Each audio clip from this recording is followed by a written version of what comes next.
Did you know there's a language that has more than 100 sounds? What if I told you most of these sounds are click consonants, some of the rarest sounds found in languages?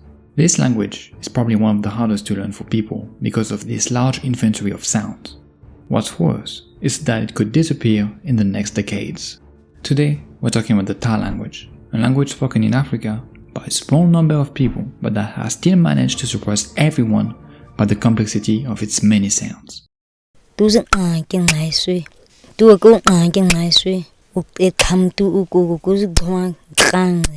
is famous for its large number of phonemes, with some people arguing it might be the largest in the world.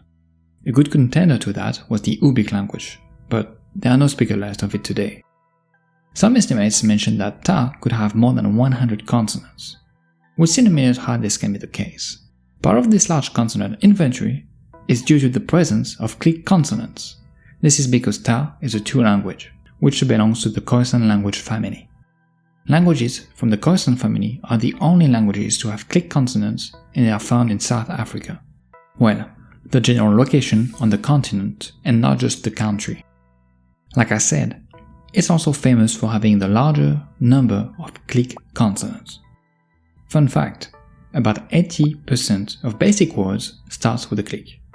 And I've been using the name Ta, but it has many other names, and is often referred to as Kho. And I'm sorry for my pronunciation, that's the best I can do here. The Ta language is spoken in two countries, Botswana and Namibia, by a total of 2,500 speakers. It's quite a small group of people, and to be honest, the language is currently endangered as more and more people are switching to a different language, and there is barely any transmission of the Ta language to children.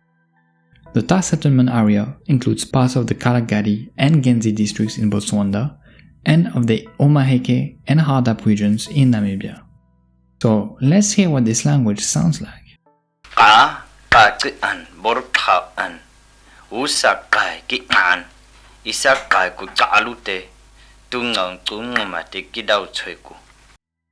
The speakers of Ta are mainly a population of former hunter-gatherers called San, Bushmen, or Basawa.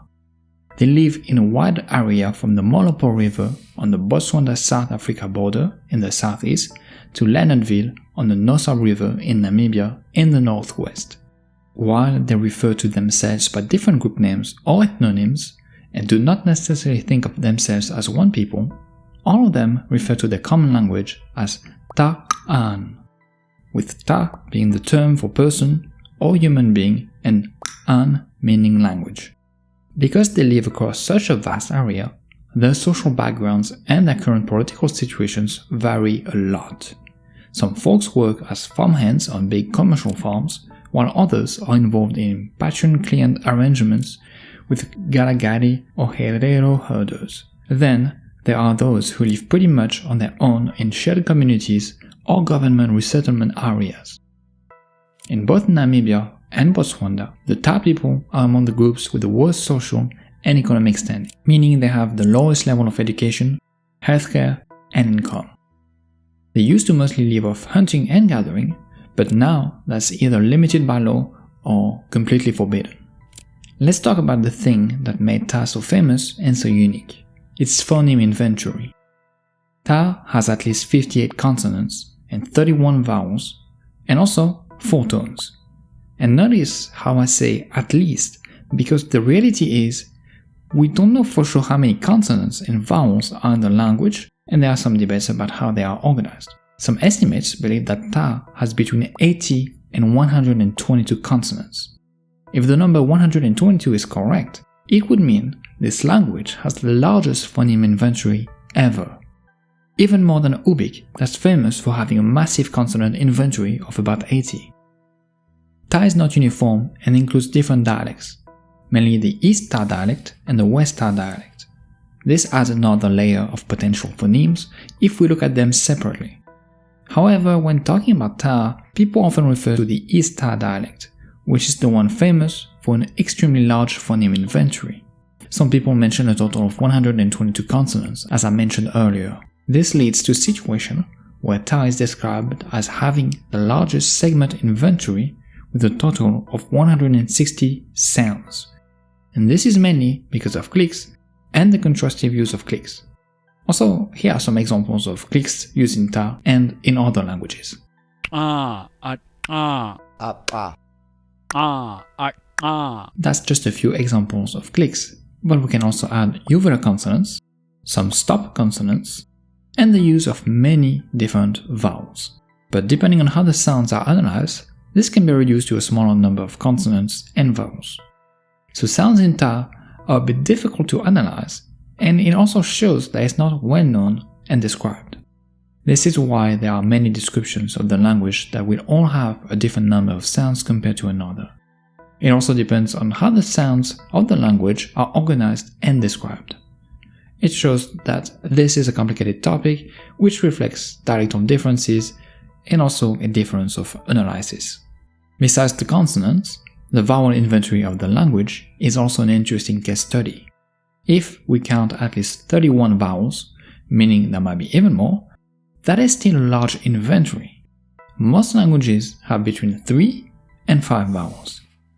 This large vowel inventory is because Ta includes short and long variation of the base phonemes and even some nasal vowels. Then we also have a glottal modification of vowels. This can include a modal voice versus a breathy voice. There is also plain vowels, murmured vowels.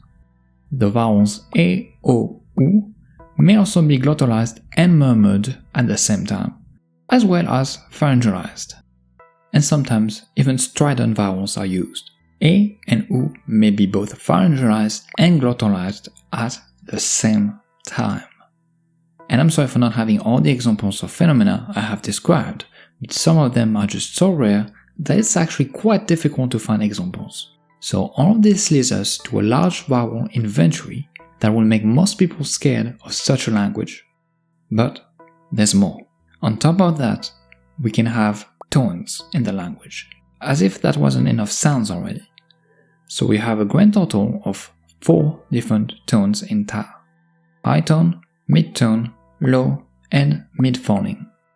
After talking about the most famous characteristics of the language, let's see some other interesting facts about Ta. A fun fact about this language is that it has a limited native lexicon for cardinal numbers. Only 3 words are native, the words for 1, 2, and 3. Higher numbers are mainly borrowed from Bantu languages that are spoken nearby, like Setswana. This is due to contact influence, and numbers are often formed through compounding with these loans. Such as for the number 11, we have a structure using 10 plus 1. The term for 10 is a loan. 1 is the native word used in the language. Due to contact with Setswana-speaking community, numbers above 3 are predominantly borrowed, which shows some cultural and economic interactions between the two groups. And this is very visible because Ta is not a Bantu language. As I mentioned earlier, Ta is a Khoisan language. Khoisan and Bantu are 2 different language families. I have mentioned 2 main dialects, but technically there are a total of 4 dialects organized in 2 groups, the West Ta and East Ta. Ta could be described as a dialect continuum rather than a single language.